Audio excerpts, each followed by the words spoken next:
안녕하세요. 이번 영상에서는 다른 데이터 시각화 도구들이 제공하고 있지 않은 스팟파이어만이 가지고 있는 통계 분석 기능 중 데이터 관계 혹은 데이터 상관성 분석과 관련해서 설명을 좀 드리도록 하겠습니다. 물론 통계 관련 지식이 조금 부족하신 분들은 따로 통계학 책을 조금 학습하시는 게 좋을 것 같고요. 저는 여기에서 어떤 경우에 어떤 기능을 사용하고 또 아웃풋을 어떻게 해석할 것인가에 초점을 맞춰서 간단히 설명드리도록 하겠습니다.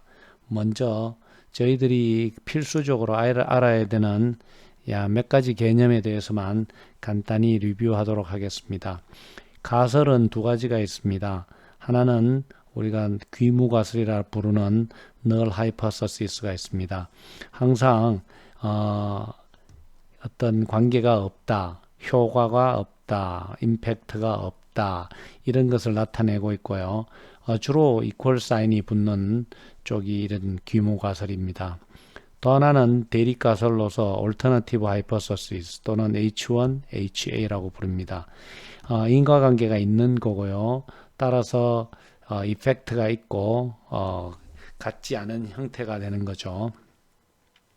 자, 이 두 가설 중에서 우리가 이제 테스트를 하게 되는데요. 이 스팟파이어를 포함한 모든 통계 패키지는 우리 데이터를 가지고서 검정 통계량 즉 검정 통계량을 가지고 p-value를 계산합니다. p-value는 유의 확률이라고 부르고 기무가설이 옳다는 가정하에 검정 통계량보다 더 같거나 더 극단적인 결과가 관측될 확률을 의미합니다. 그리고 또 한 가지 우리가 가설 검정에 있어서 알아야 될 내용은 알파입니다. 알파는 유의 수준으로서 Hnull이 참인데 그 Hnull 즉 기무가설을 기각하는 오류를 저지를 확률을 의미합니다. 따라서 1-알파를 우리는 신뢰도라고 부르고요. 결국 우리가 가설 검정에서 내려야 되는 의사결정은 이 p-value가 즉 유의 확률이 알파 유의 수준보다 같거나 작으면은 기무가설을 기각해야 됩니다. 자, 이런 내용을 이제 가지고 우리가 이제 스팟파이어를 한번 돌려볼 텐데요. 스팟파이어에서 보여주는 이 값들이 바로 이 지수 표기법에 의해서 표현됩니다. 따라서 여러분들이 만약에 1.23 E-003이다 이렇게 보면은 E-3으로 생각하면 되고요. 즉 이 소수점이 음으로 이렇게 이제 10의 마이너스 3승이니까요. 네, 그래서 0.00123이 되는 거죠. 또 1.23 2의 마이너스 0.02라는 것은 즉 1.23 곱하기 10의 마이너스 2승입니다. 따라서 0.0123 이런 식으로 계산이 된다라는 것을 생각하고 계셔야 되고요. 또 한 가지는 결정계수가 있는데 이것은 아웃풋을 보고 또 설명드리도록 하겠습니다. 자, 그러면은 제가 일단 애돌리선트란 데이터셋을 이제 올렸는데요. 한번 살펴보겠습니다. 이 총 128개 데이터가 있고요. 레코드가 있고 그리고 각 이제 학생이군요. 이 성별이 있고 학교 소속된 학교가 있고 그 학생의 IQ 그리고 디프레션 점수 즉 우울감 점수 그리고 앵자이티 불안감 점수 그리고 소셜 펑셔닝 사회적 기능 여부 점수 그리고 이제 웰빙 행복도의 점수 이렇게 되겠습니다. 자, 이제 이러한 데이터를 가지고서 저희가 과연 어떤 통계적 분석을 할 수 있는지 한번 살펴보겠습니다. 먼저 도구에 들어가시면요. 자, 데이터 관계가 있습니다.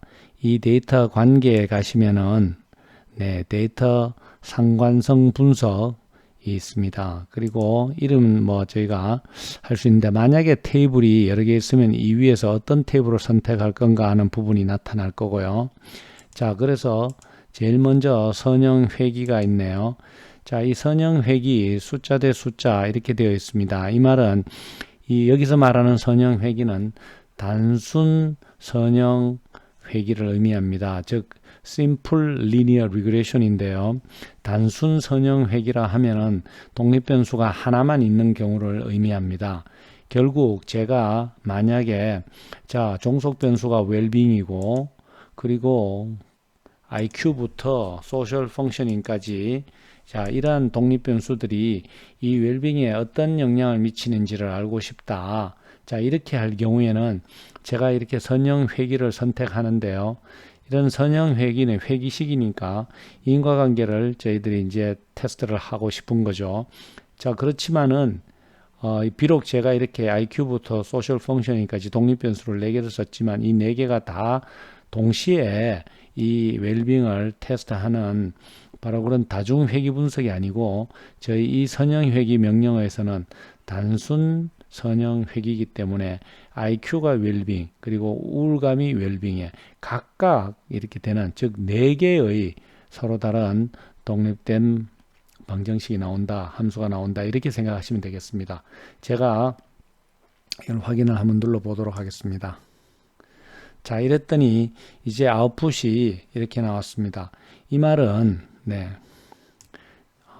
그림을 옆으로 한번 살펴보도록 하겠습니다. 자, 우선 이 웰빙이 디프레션이 X, 즉 독립변수고 웰빙이 종속변수로 되어 있죠. 여기에 아까 설명드린 이제 p-value라는 값이 나타납니다. 이 p-value가 2.38e-027입니다. 이 말은 2.38 곱하기 10의 마이너스 27승이라는 뜻이죠. 그러면은 0.0000 해서 이 0이 총 27개가 나온다는 뜻이니까요. 거의 0이나 마찬가지입니다. 그래서 우리가 흔히 이제 의사결정을 내릴 때 삼는 알파는 5% 즉 95%의 신뢰도냐, 그 말은 다시 말하면 5%의 유의 수준이 되는 거고요. 만약에 우리가 좀 더 엄격하게 1%의 기준 알파를 기준으로 삼는다면, 즉 1%의 유의 수준으로 가설 검증을 하겠다면은 그 말은 99%의 신뢰도를 생각하고 가설 검증을 한다는 뜻이 되는 거죠.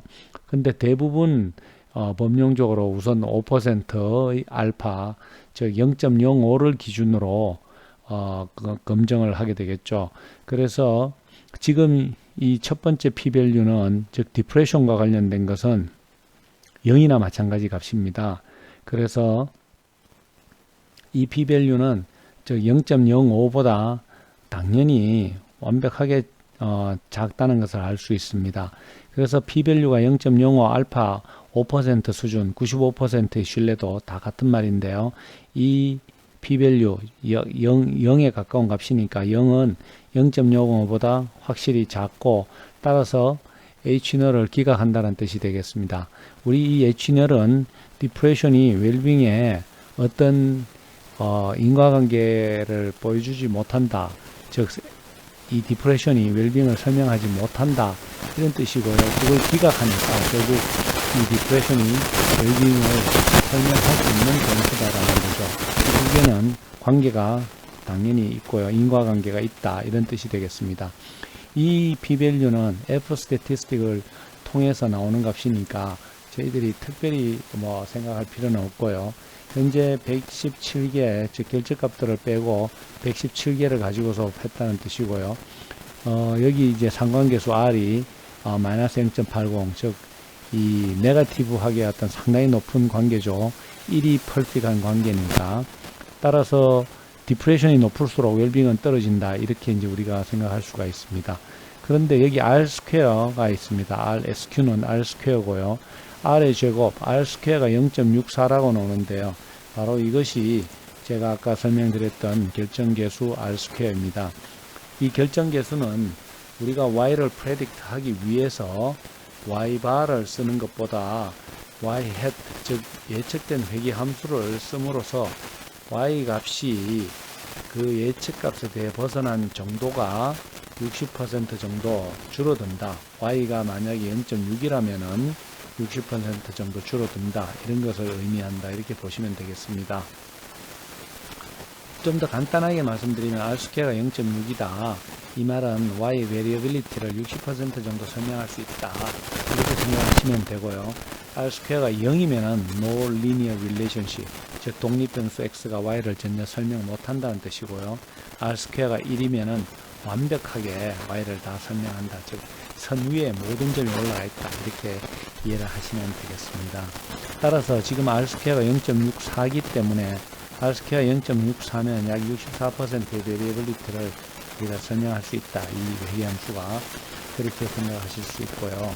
네, 따라서 굉장히 높은 R스퀘어 값을 현재 지금 보여주고 있죠. 두 번째, 여러분들이 이 그림에서 보시다시피 이렇게 이제 상당히 어떤 패턴이 좀 분명하게 나타나는 관계입니다. 따라서 디프레션이 웰빙을 잘 설명하고 있다는 거죠. 소셜 펑셔닝을 보면은 이 사회적 기능도가 이 웰빙에 얼마나 영향을 미치느냐.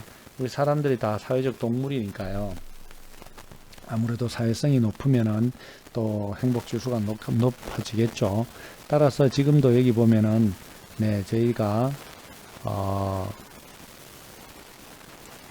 좀 옮기겠습니다.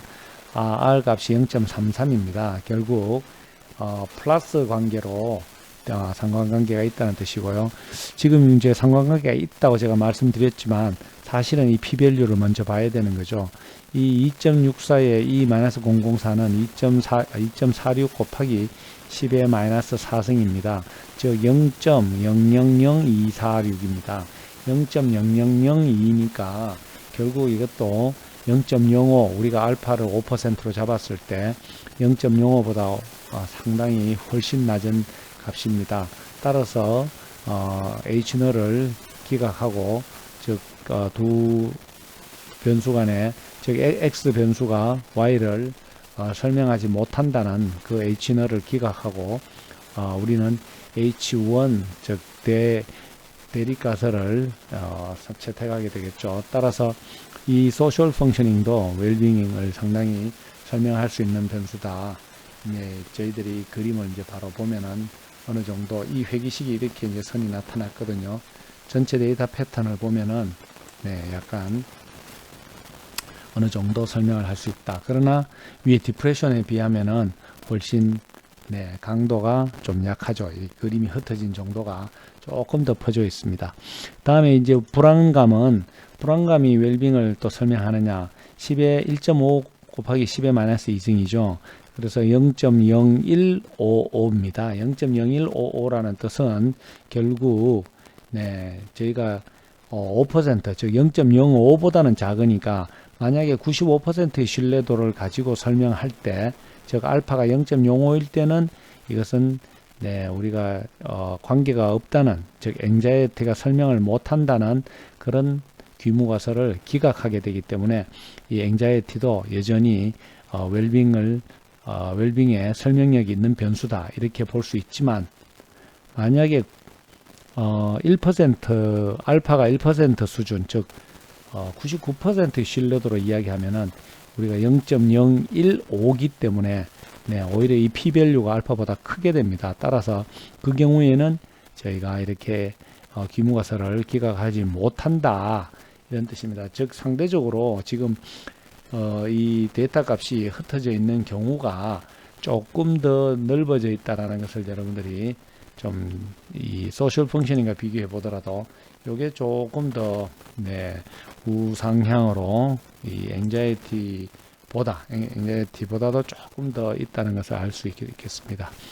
마지막으로 IQ가 그럼 웰빙에 영향을 미치느냐 봤더니